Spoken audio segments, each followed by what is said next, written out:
민원련의 미디어 탈곡기.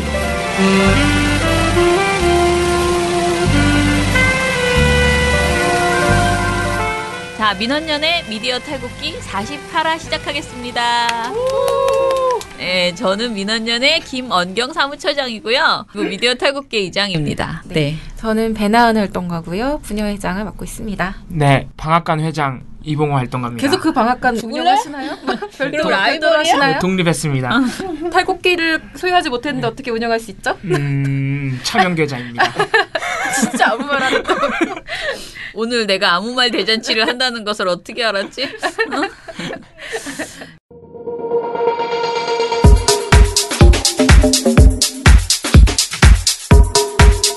종편.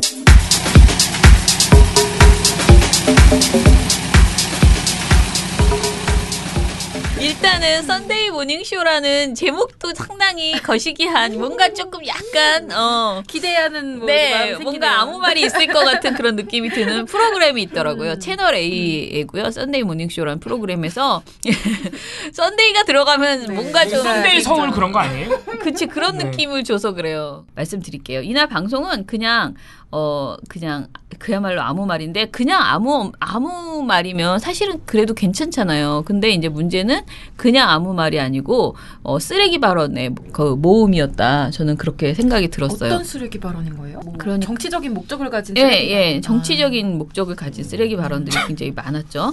자, 그래서 이제 근데 이 날의 주인공은 사실은 딱 한 사람이에요. 최진녕 변호사라고. 최진녕 변호사가 굉장히 여러 가지 아무 말을 하는데요. 그 중에 첫 번째는 이제 이날 강경화와 전직 장관들이라는 주제를 가지고 강경화 그 후보자에 대한 지지 성명을 냈잖아요. 전직 장관들이. 이거를 가지고 의견을 나눴대요. 근데 여기서 최진녕 변호사가 그 문재인 대통령이 정말 집요하고 나름대로 대책을 열심히 세우시고 있구나. 말씀은 사실은 전병헌 정무수석이나 이런 분들 통해 가지고 야당을 설득한다라고 말씀하시지만 사실상 강행하려고 하는 수술을 보여주는 것이 아닌가 하는 그런 비판이 있는 가운데 그 비판이 있다 이런 말들은 다 그런 말이 내 생각이다라고 말한다고 했는데 아무튼 이렇게 운을 떼고요. 긍정적으로 본다라고 한다고 하면은 지금 거리에서 강경화 후보자를 어떻게 보면 아래 사람으로서 같이 일을 했는 분들 입장에서는 어떤 역량이 충분하다 이렇게 얘기를 할 수 있지만 또 다른 정치적 입장에서 봤을 때는 이 정권 초기에 어떤 그 예전에 있던 분들이 나서는데 과연 그것이 본인들이 자발적으로 나서는지 아니면은 뒤에서 어떤 정치적인 요청에 의했는지 한마디로 어용으로 이용되지 않느냐는 그런 논란이 상당 부분 없지는 않은 것 같습니다. 자발적으로 나섰는지 아니면 뒤에서 정치적인 한마디로 어용으로 이용되지 않았는지. 아니 근거도 없이 어떻게 이런 말할 수가 있지? 아 이래서 아무 말이구나. 네, 이용되지 않느냐 하는 부분이 없지 않은 것 같습니다라고 한마디로 뒤에서 누가 조정해서 이런 성명을 냈다라는 거, 지지 성명을 냈다. 그래서 전직 외교부 장관들이 정치적 어용으로 이용되어서 성명을 낸 것이 아니냐 이런 것을 아무런 근거 없이 진짜 일의 근거도 없이 망상에 빠져서 이렇게 이야기를 했습니다. 자기 마음에 안 들면 다 배우가 있다고 생각하나 봐요. 그렇죠. 두 번째는 이제 노태강 문체부 2차관의 발탁 이것을 이야기를 했습니다. 예, 나쁜 사람이라고 나쁜 사람 박 대통령이 말한. 근데 이 사람에 대해서 이윤우 진행자가 먼저 혹시 그런 생각은 안 하십니까? 전 정권에 찍혔다는 이유가 발탁된 가장 큰 이유가 아닌가라는 의혹을 갖고 있는 분들도 있습니다. 을 갖고 있는 분들도 있습니다. 라고 질문합니다. 또 이것도 우리가 아까 말한 우리도 종편 버전으로 이거 하나 만들어야겠다. 그치? 종편에서 이렇게 말하면 사실은 이런 뜻이다. 자, 그러니 이렇게 이런 의혹을 갖고 있는 분들도 있습니다라는 말은 곧 그런 의혹을 내가 가지고 있다. 네, 그런 것이죠. 그런데 이제 최진녕 변호사가 이런 질문을 던져주니까 너무나 즐거워서 이제 말을 합니다. 뭐라고 하냐면요. 보는 시각에 따라 극과 극의 것 같습니다. 그만큼 찍혔기 때문에 그만큼 중용해줘야 된다는 그런 논리가 지금 되는 것 같고 특혜가 아니냐 하는 그런 얘기가 있었는데 결국 사람을 들어쓰는 것에 대한 철학이 있어야 되는데 그와 같은 철학이 문제가 아니고 어떤 그분의 역량을 보고 어떤 그분의 철학을 보는 것이 아니고 다만 전 정권의 어떤 그 반기를 해서 찍혔다는 이유로 들어쓴다라고 했을 때 과연 그와 같은 것이 능력 있는 인사이고 이것이 대탕평 인사인지 이런 부분의 어떤 시각을 봤을 때는 상당 부분 비판적으로 볼 여지도 있지 않을까 싶습니다. 비판적으로 볼 여지가 있지 않을까 싶습니다. 말을 굉장히 그러니까 뭐라 그러지? 빠져나갈 구멍이 있게 이렇게 네네. 잘 길게 얘기하네요. 그러니까 별것도 아닌 말을 엄청나게 어렵게 막 있어 보이게 하는 경향이 있어요. 네네. 그러니까 아무튼 노태강 차관 인사가 능력 여부와 상관없이 전 정권에서 찍혔던 사람이라서 그 능력은 아무 상관도 없이 그 찍혔던 사람이라서 데려다 쓰고 있다라는 이런 의혹 제기를 한 거고요. 굉장히 일 잘하는 분으로 이미 알려진 네. 분인데. 근데 이제 김영주 전 국회의원이 여기서 이제 그나마 말을 하는데 그런 부분이 있습니다만 어쨌든 대통령이 뜻하는 바는 찍혔다 안 찍혔다가 아니라 제대로 승마협회하고 최순실의 문제를 문제 제기했고 말하자면 강직하게 자기가 공무원으로서의 자신의 소신을 가지고 있었다는 것에 대해서 조금 중거를 삼아달라. 공직사회에서 그러한 측면을 높이 샀다라고 보여진다라고 의견을 내놓았지만 최진영 씨가 계속 막말을 이것에 대해서 아니다. 그거는 사람만 보고 가는 거는 찍혔기 때문이다라고 이야기를 합니다. 그러다가 이제 아무 말 대잔치가 검찰 개혁으로 이야기가 넘어갑니다. 지금 이 속도를 제가 못 따라가겠어요. 한 해에 벌어지는 50분 내에 벌어지는 일들입니다. 근데 한국 사회의 모든 문제점을 지배하고 있는. 근데 이제 이번에는 최진영 씨가 먼저 말합니다. 제가 꼭 말씀드리고 싶은 것이 있습니다라고 하면서 지금 이번에 네 분 인사 중에 정점식 검사장 같은 경우에는 지난번에 통진당 해산의 실무를 총담당했던 분입니다. 네. 그분 같은 경우에는 사실상 좌천성 인사를 하고 통진당 해산과 관련해서 반대 의견을 냈던 지금 김희수 재판관 같은 경우에는 헌법재판소장으로 했다라고 한다고 하면은 결국 지금 문재인 대통령 입장에서는 통진당에 대해서 실무를 책임했던 사람은 사실상 좌천을 그것을 반대했던 분에 대해서는 들어서는 이런 부분을 봤을 때는 보수적인 시각을 가진 분들로서는 상당 부분 비판을 할 수밖에 없는 상황이 아닌가 싶습니다. 보수적인 시각을 가진 분들로서는 본인을 말하는 겁니다. 네, 본인으로서는 네. 라고 비판을 하고 싶다는 거죠. 네. 이렇게 말을 했습니다. 그게 아니라 네. 검찰 내부에서 이번에 좌천성 인사로 내려간 분들은 전부 우병우 라인인 것으로 지금 그러니까요. 그게 전체적인 어떤 평가인데 지금 이분은 아무 상관없는 통진당을 갑자기 가져와가지고 통진당 때 실무를 담당했기 때문에 내려간 것이다 이렇게 주장을 했습니다. 알겠습니다. 뭐 본인의 독보적인 시각만큼은 알겠네요. 그 다음에 이제 박정희 대통령 탄생 기념 우표가 나왔다는 건 아세요? 저는 참 처음 들어봤습니다. 그 올해 9월 15일에 박정희 전 대통령 탄생 100주년 기념 우표가 발행이 된대요. 60만 장을 발행된대요. 근데 이게 왜 이렇게 많이 찍었대? 나는 60만 장이 많은 건지도 잘 모르겠으나 누가 일단은 사긴 하겠죠. 우정사업본부가 발행을 한대요. 근데 이날 방송에서 이에 반대하는 입장과 우정사업본부의 입장이 대립각을 세우면서 막 토론을 했대요. 근데 이 과정에서 기념우표 발행을 옹호하는 발언들이 쏟아졌다는 것이에요. 근데 이제 이 얘기들이 정말 재밌어요. 먼저 이윤우 진행자가 결국 저는 저 두 번째 종교 정치 학술적 논쟁거리가 있으면 안 된다는 그러니까 우표 발행의 원칙이 그런 게 있대요. 종교 정치 학술적 논쟁거리가 있으면 안 된다라는 것인데 그래서 이것 때문에 박정희 우표를 발행하는 것이 부적절하다라는 반대 의견은 있는 거예요, 시민들이. 그런데 이것에 대해서 사실 역사적 인물 중에 논쟁이 없는 사람이 누가 있습니까? 저걸 논쟁 소지가 있다라고 해서 저게 안 된다라고 하면 참 애매하네요. 그랬더니 김영주 국회의원이 그래서 오히려 논쟁이 있어 안 되기 시작하면 다 안 되는 거죠. 앞으로 뭐 예를 들면 노무현 대통령에 대해서는 또 올라가면 또 뭐 반대하시는 김대중 대통령도 그렇고. 이제 노무현 대통령 이야기를 그러니까 박정희랑 노무현 대통령을 비교한 거죠. 예, 막 그러면서 맞장구를 쳤고요. 그 다음에 이제 이거는 제가 지금 말하는 사람도 오히려 가벼운 건데 뭐 아무튼 이것에 대해서 그 대통령의 그 박정희 대통령의 공과사가 있고 정치적 시비로 몰아가지 말고 그냥 발행하자라고 주장하는 사람이 차재원 그러니까 부산 카톨릭대 초빙 교수였고요. 그다음에 또 김영주 씨가 이것을 정치적 잣대로 이런 것을 좌지우지하지 말자라고 하면서 비판을 했습니다. 그러니까 발행하자라고 했어요. 그런데 황수민 진행자가 국정농단 사태나 이런 부분 때문에 또 더더욱이나 박정희 전 대통령에 대한 논란이 있는 것 같은데 어떻게 보시나요? 좀 우표 발행은 계속되는 게 맞다고 보시나요? 그러니까 이게 발행되기로 결정된 게 박근혜 대통령 당시에 이제 결정한 것이기 때문에 매우 의심스럽네요. 네. 이런 질문을 했는데 이윤우 씨도 진행자거든요. 진행자가 물어봤더니 패널이 대답을 한 게 아니고 이윤우 씨가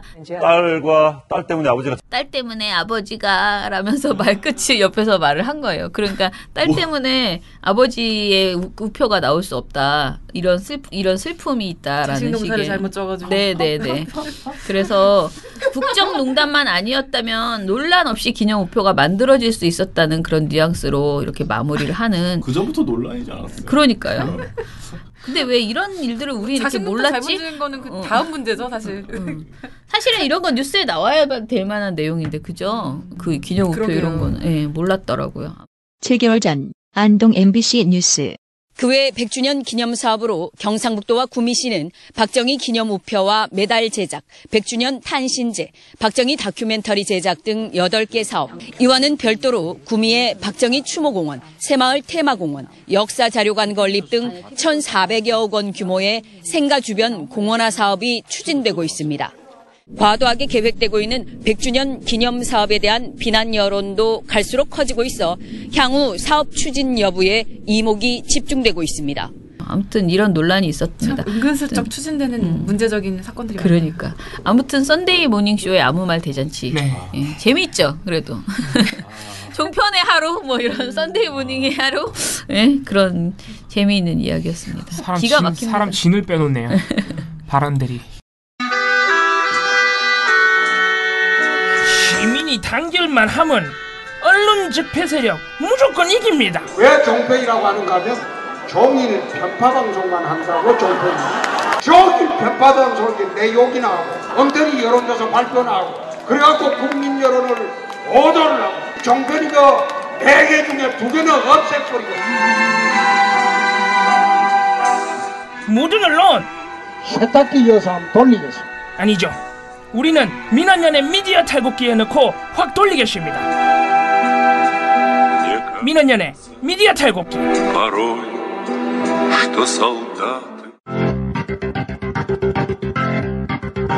방송. 저는 계속 한 3일 동안 같은 얘기를 해서 조금 심드렁해졌지. 조금 심드렁한 시민이 나오네. 지루할 수도 있겠는데요.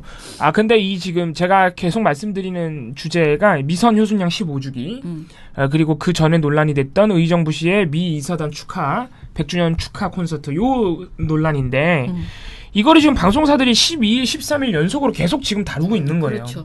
문제적으로 다루고 있는 거예요. 그러니까 의정부시 콘서트는 논란이 된 게 10일 날 있었던 논란이고 미선 효순양 15주기는 13일이었습니다. 그래서 13일 보도로 제가 다시 한번 말씀을 드릴 텐데 그러니까 12일 날 이미 MBC와 TV조선이 그 의정부시의 미군 이사단 콘서트 파행 논란을 다루면서 굉장히 시민단체들을 몰아붙였던 부당하게 몰아붙였던 보도가 이미 나왔었고요.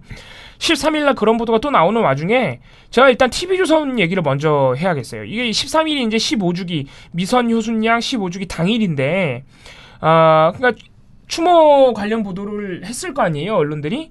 근데 TV조선이 이제 굉장히 이상한 보도를 낸 겁니다. 그러니까 일단은 추모 보도를 안 낸 방송사들도 있어요. KBS, MBC가 안 냈어요. KBS, MBC가 안 냈습니다. 그게 되게 이상하죠? 아무튼 공영방송만 안 냈다는 점도 참 이상한데 TV조선은 내긴 냈는데 되게 이상해요. 안내만 못한. 네, 되게 이상한데 일단 그러니까 어떤 내용인지 말씀을 드릴게요. 딱 보도가 시작되자마자 앵커가 뭐라 그러냐면은 오늘은 미선 효순양이 미군의 잠각차에 치여 숨진 지 꼭 15년이 되는 날입니다.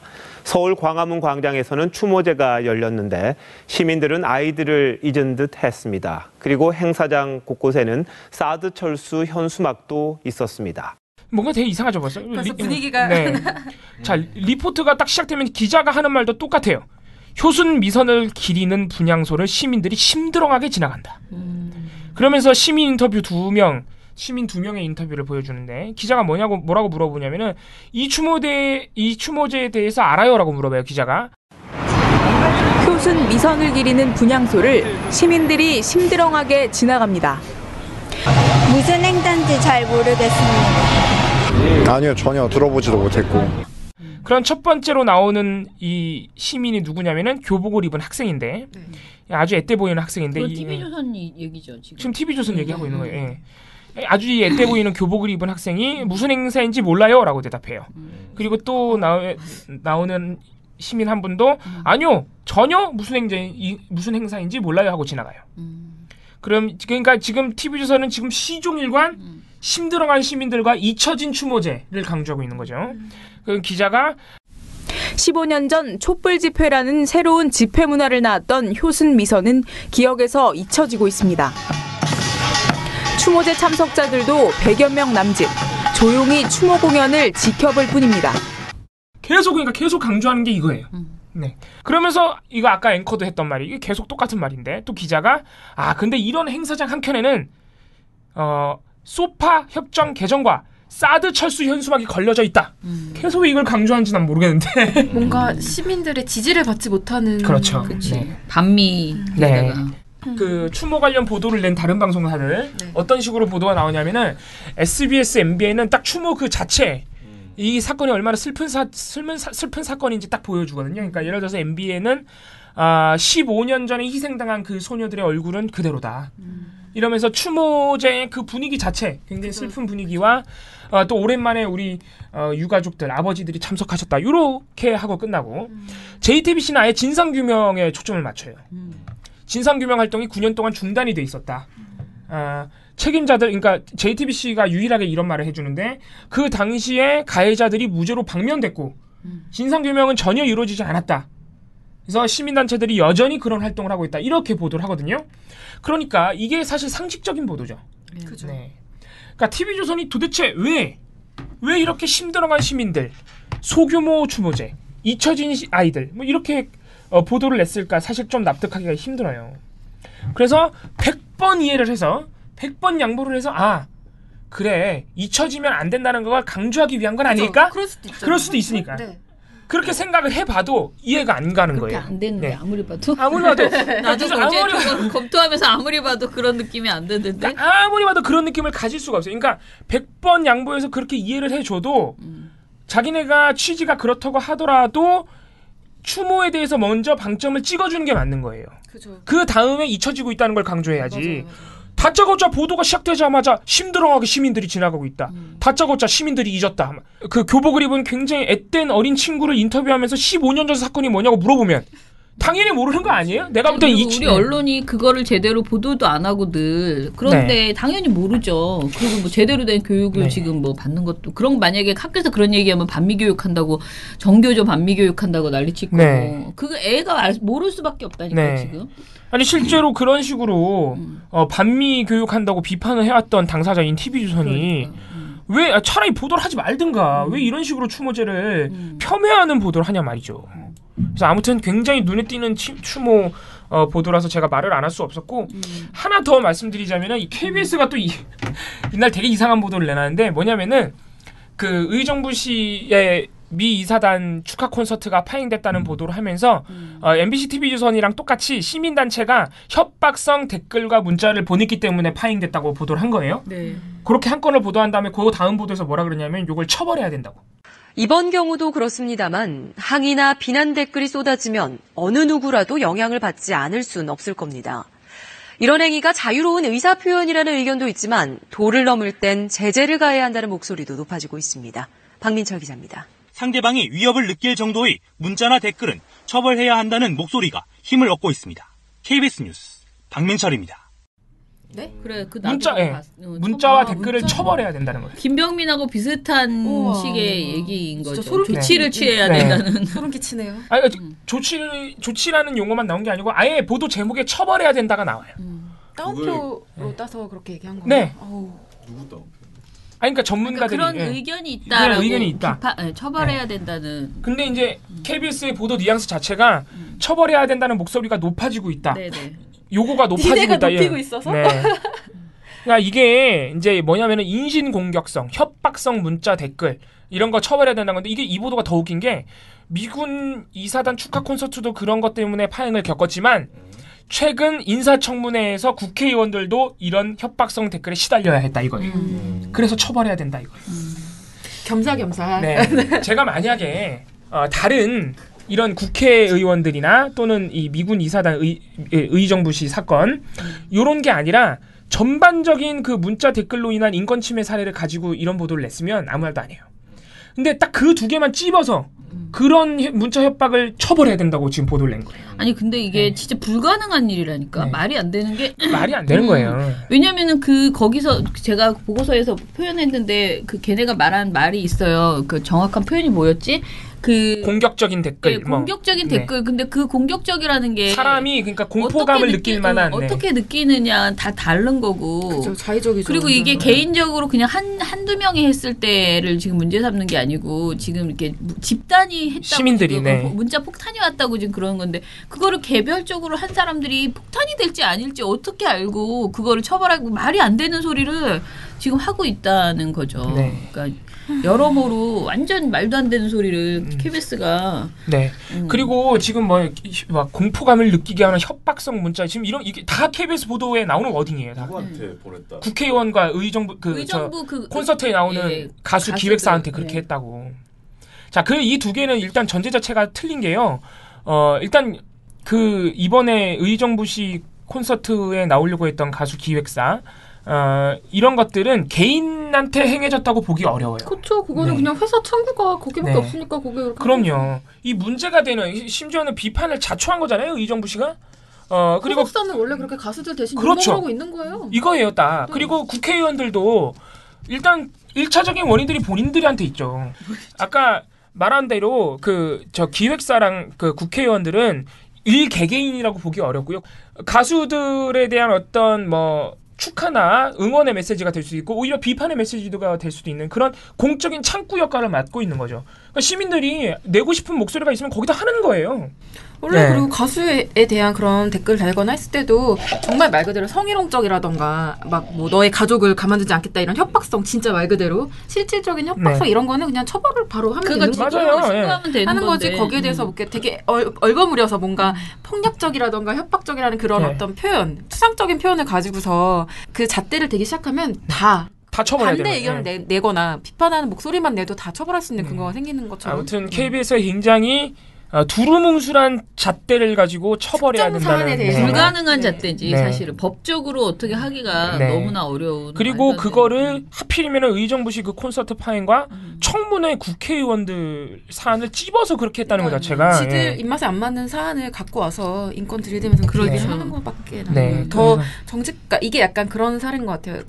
논문 표절 같은 거 들이대면서 되게 도덕적인 잣대를 들이대는 것처럼 하는데 자기가 싫어하는 진영의 사람의 논문 표절만 계속 문제 삼는 약간 그런 것들. 아무튼 그래서 제가 이제 오늘 이게 이제 13일 또는 14일 이후에는 이 관련 보도가 더 안 나올 거예요. 왜냐면 이제 미선 효순양 15주기나 의정부식 콘서트 얘기도 이제 지나간 얘기가 될 거기 때문에 보도가 안 될 텐데 아무튼 그러니까 지나간 한 주 동안 지나간 한 주 동안 방송사들이 끊임없이 이 문제를 가지고 시민들과 미선 효순양을 모욕하는 보도를 냈다. 이렇게 보시면 되겠습니다.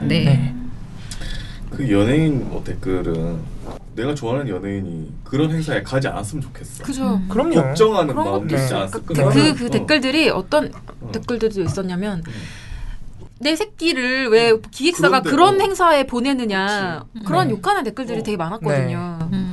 그런 거가 난 더 크다. 그 예전에 무슨 청문회나 이럴 때 문자도 예를 들면 국민의당 누구에 대해서 국민의당 왜 그러냐라는 것도 그 의원에 대한 뭔가 애정이 있기 때문에 야 니는 그렇게 하면 안 되잖아 라고 하면서 문자 폭탄을 보낸다거나 그런 경우도 있었잖아요. 그거를 다 어떻게 기준이 애매한 거 그걸 다 처벌한다는 게 말이 안 되죠. 판단을 할 거면 불가능한 얘기죠. 천연님 말씀대로 불가능한 말을 KBS가 보도로 그럴듯하게 한 거예요. 맞아요.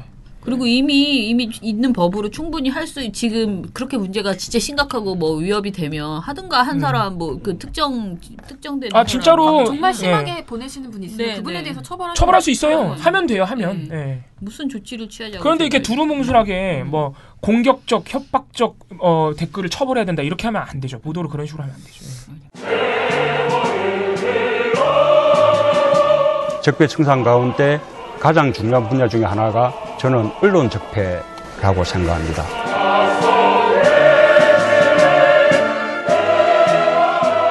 민원연에 대한 압도적 지지가 대한민국의 새 시작을 여는 힘입니다. 시민 여러분들의 힘으로 언론 교체 꼭 해내겠습니다. 정말 잘해보고 싶습니다. 힘을 모아주십시오. 민원연의 미디어 탈곡기.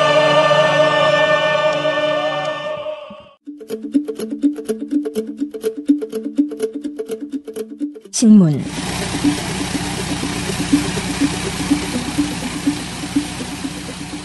13일날 몇 가지 사건들이 있었는데요. 첫 번째로는 감사원이 문화체육관광부 대상으로 기간 운영감사 진행한 결과를 감사 보고서로 아예 내서 발표를 했어요. 블랙리스트? 네. 근데 이 보고서에 좀 새로운 내용들이 몇 가지가 있었는데요. 맞아요. 일단은 블랙리스트로 인해서 부당하게 지원받지 못했던 개인과 단체가 444건에 이게 또 숫자가 아주 미묘하죠. 444. 저 재수없는 숫자죠. 네, 그 정도가 있었고 어마무시하죠. 불법 사실만 딱 추려서 이렇게 개수를 세봤더니 79건에 달했다고 합니다. 근데 이게 정말 심각한데 이걸 근거로 해서 어쨌든 감사원이 28명에 대해서 징계를 요청했고요. 문예일을 포함한 어떤 4개 산하 기관장에 대해서 주의 요구를 했습니다.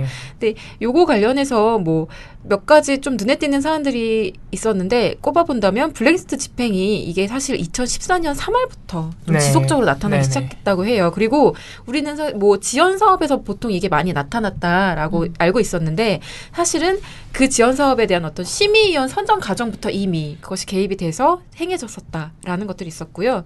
우리 김종 전 문체부 차관 관련해서 좀 이분이 어떤 짓을 또 했었냐면 공익사업 적립금 그 사업 시행자 선정 과정에서 본인하고 친한 특정인한테 예산 지원을 할 수 있게 공모 절차를 완전 무시하는 그런 짓을 또 했다고 분이죠? 합니다. 정말 너무 바쁘게 사셨어요, 이분이. 열심히 산 사람이에요. 근데 사실 문화예술인 지원 배제 같은 경우는 이게 재판이 진행이 되고 있기 때문에 이번 감사 대상에서 제외가 됐다고 합니다. 그래서 그거 제외한 나머지 분야에 대해서 어쨌든 좀 깨알 같은 여러 가지 사안들이 밝혀졌는데요. 자, 퀴즈. 요거 관련해서 보도 아예 안 한 매체가 2군데 있습니다. 조선중앙. 어떻게 알았지? 보고서를 봤으니까. 조선동아라고 해주기 바랬는데. 네, 그럼 퀴즈 안 하고 그냥 제 멋대로 말해보겠습니다. 보고서를 봤거든. 오랜만에. 왜 봐? 그거 보지 마. 퀴즈에 임하기 위해서 경건한 자세로. 아니면 녹음은 빨리 마치고. 네, 일단 관련 보도량이 한겨레가 4건으로 가장 많았고요. 경향신문하고 동아일보가 2건. 정도의 보도를 내놨습니다. 그리고 한국일보는 의견 보도 없이 그냥 일단 사실관계를 전달해주는 한 건의 기사를 내놨는데요. 조선일보랑 중앙일보는 일단 지면에 관련 보도가 아예 없고 조선일보는 그중에서도 온라인 보도도 이거 관련해서 안 했어요. 네, 14일 오후 그 5시 기준으로 일단 확인했었고요. 이게 그 중앙일보 같은 경우는 포털에는 2건의 관련 보도를 송고를 한 기록이 있습니다. 네, 이런 상황이었고요. 자, 바로 다음 이슈로 넘어가겠습니다. 정부가 지난 4월에 한일 위안부 합의는 피해자들의 개인 청구권에 영향을 미치지 않는다라는 입장을 재판부에 전달한 사실이 외교부를 통해서 13일 날 확인이 됐어요. 근데 이게 뭐냐면 지난해 8월에 위안부 피해자들이 정부를 상대로 손해배상 청구 소송을 했어요. 그 합의 때문에 나는 정신적으로 굉장히 큰 타격을 받았다라는 내용이었는데 법원이 그런 그 소송에 들어오니까 정부 측에 위안부 합의가 실제 법률적으로 어떤 의미가 있는지 우리한테 알려달라라고 요구를 했다고 해요. 그래서 그 당시 정부가 이런 답변을 했었다라고 이제 와서 이제 좀 뒤늦게 공개가 된 거죠. 확인을 해준 거죠. 근데 요것과 관련해서 보도를 내놓은 것은 일단 경향, 한겨레, 한국일보밖에 없어요. 조중동 안 했다는 의미죠. 자, 이 중에서 조선일보랑 중앙일보는 요 위안부 관련된 보도를 안 해주는 대신 또 어떤 보도를 내놨냐면 이번에 청와대가 정현백 성균관대 교수를 여성가족부 장관 후보자로 발표를 했잖아요. 근데 이거 발표하는 과정에서 한일 위안부 재협상에 대한 언급을 했다고 해요. 네, 맞아요. 근데 그걸 했다가 나중에 좀 약간 논란이 되니까 재협상이라고 해서. 네. 논란이 되니까 실수였다. 그 발언은 좀 이제 빼달라라고 다시 이제 기자단 요청을 한 거죠. 근데 요거를 조선일보랑 중앙일보만 제목으로 아예 실수였다는 걸 이제 부각을 해서 그 보도를 내주는 거죠. 자, 뭐가 중요한지 위안부 관련해서 뭐가 중요한지 지금 가치 판단을 지금 중앙일보랑 조선일보는 그러니까 이런 식으로 해주고 있는 거죠. 재협상이라는 걸 굉장히 터부시하고 있는 거죠. 그러니까 재협상이라는 말 자체가 어떤 어마어마한 실수인 것처럼, 인 것처럼 굉장히 부각을 하고 있는 거죠. 또 하나 마지막입니다. 민주노총 조합원이 경총에 기습 시위를 했다. 이 소식이 있는데요.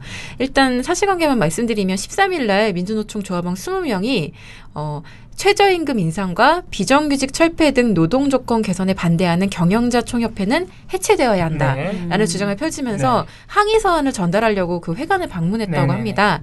근데 경총이 서한 접수를 거부를 했죠. 뭐 약속하고 온 거 아니니까 못 만나겠다 뭐 이렇게 좀 했더니 조합원들이 건물 로비에서 조선일보는 90분이라고 하고 다른 뭐 매체들은 1시간이라고 하는데 어쨌든 2시간 안 되는 어떤 그 시간 동안에 기습 시위를 이렇게 펼쳤다고 합니다. 근데 요거 관련해서 보도를 내놓은 건 조선일보랑 한겨레뿐이었는데요. 한겨레는 사진 기사로 요걸 처리했는데 어떻게 표현하냐면 경총 해체 기습 시위 이렇게 얘기해요. 근데 조선일보는 뭐라고 얘기하냐? 제목이 경청 점거한 민노총 이렇게 돼 있고요. 기사 내에도 경총 점거, 기습 점거 농성 막 이런 표현을 써요. 그거 어떻게 점거를 하지? 잘 이해가 안 되니까 로비를 막 정말 수백 명이 꽉 차서 수백 명이 가서 점거를 했나? 아예 다른 사람들이 진입하지 못하게 막고 막 했다면은 사실 뭐 그렇게 표현할 수 그렇죠. 있는데요. 정말 20명 정도가 1시간 정도 앉아서 그냥 농성을 한 건데 이거를 점거라고 이렇게 과장해서 말하는 게 이게 참 이건 나쁘다 이런 걸 떠나서 그냥 좀 우스꽝스럽다. 경총을 안 가봤나? 그런 생각이 듭니다. 네네네. 점거하기 쉽지 않은데. 사진까지 써서 별도 기사로 뽑아서 쓴 건 사실 조선일보가 유일하죠. 갑자기 조선중앙이 좀 입을 맞추는 것도 웃기네요. 중앙일보가 요새 이상해요. 아무튼간에 왔다 갔다 중앙일보 스탠트는 뭐 항상 보도를 하지 않거나 뭐 그런 식으로. 어쩔 때는 굉장히 중립적인 척 막 극단적인 양극단의 주장을 다 써놓는 경우도 있고. 그죠. 그 어제 그저께 말씀드렸던 것처럼 소리 반 맞는 소리 반 이렇게 해서. 어쩔 때는 또 저렇게 조선일보랑 입을 맞추고 있고. 똑같은 짓을 할 때도 있고 그런 것 같습니다. 인간답게 살고 싶다. 언론이 보도에 대해 당당해야 합니다. 노동이 당당한 나라. 당당한 언론, 민언론과 함께 거침없는 개혁으로 바꿔서 언론이 정의롭고 평등한 대한민국 꼭 만들겠습니다.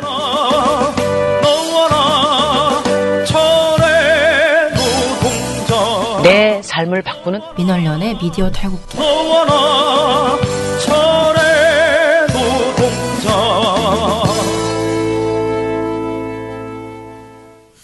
그래요. 그러면은 우리 이제 주말을 잘 보내고 이제 다음 주에 좀 기운 내서 옵시다. 좀 쉬시죠. 다들 너무 지쳐 있는. 왜 이렇게 계속 지치지? 선거가 끝나서 우리가 좀 한 번은 팍 쉬어야 되는데 그걸 못 한 것 같아요. 팍 쉬시죠. 휴가령 내려주시죠. 알겠습니다. 휴가령이요? 꼭 그런 걸 역을 내려야 돼요? 계엄령? 아무거나 둘 다 괜찮네요. 휴가 계엄령. 계엄령도 어쨌든 거리로 못 나오니까. 집에만 있어요. 집에만 있어요. 집에서 모니터하기. 아니요. 마무리해 주시죠. 주말에. 주말에 뭐? 네, 주말에 NG컷도 기대해 주시고요. NG컷. 별로 이번에 정말 제가 이번에 조심했기 때문에. 오늘 아니에요. 많이 나올 거야. 내가 볼 때 많이 나온다. 아무튼 NG컷 많이 들어주시고요. 네. 민언년의 미디어 탈곡기는 다음 주에도 열심히 털어드리겠습니다. 탈탈탈. 안녕.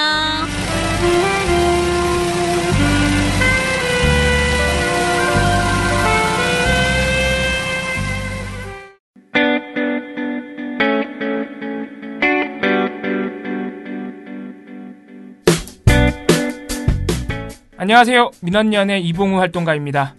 우리나라에서 언론의 문제는 민주주의의 문제입니다. 독재와 부패 기득권을 대변하는 언론들은 아직도 살아있습니다. 민주주의의 문제는 곧 우리 삶의 문제입니다. 사주의 입장을 반영한 권력의 욕심을 투영한 언론, 이들을 감시하려면 전문성과 꾸준함 그리고 투명함이 기초되어야 합니다. 민언년은 1984년부터 시민단체로서 언론을 감시해오고 있습니다. 민주언론 시민연합은 여러분의 소중한 후원으로 투명하게 운영됩니다. 민언년 후원으로 언론을 감시하고 견제하는 활동에 힘을 보태주세요. 민주언론 시민연합은 여러분의 소중한 후원으로 투명하게 운영됩니다. 후원 계좌 신한은행 100-019-186-241입니다.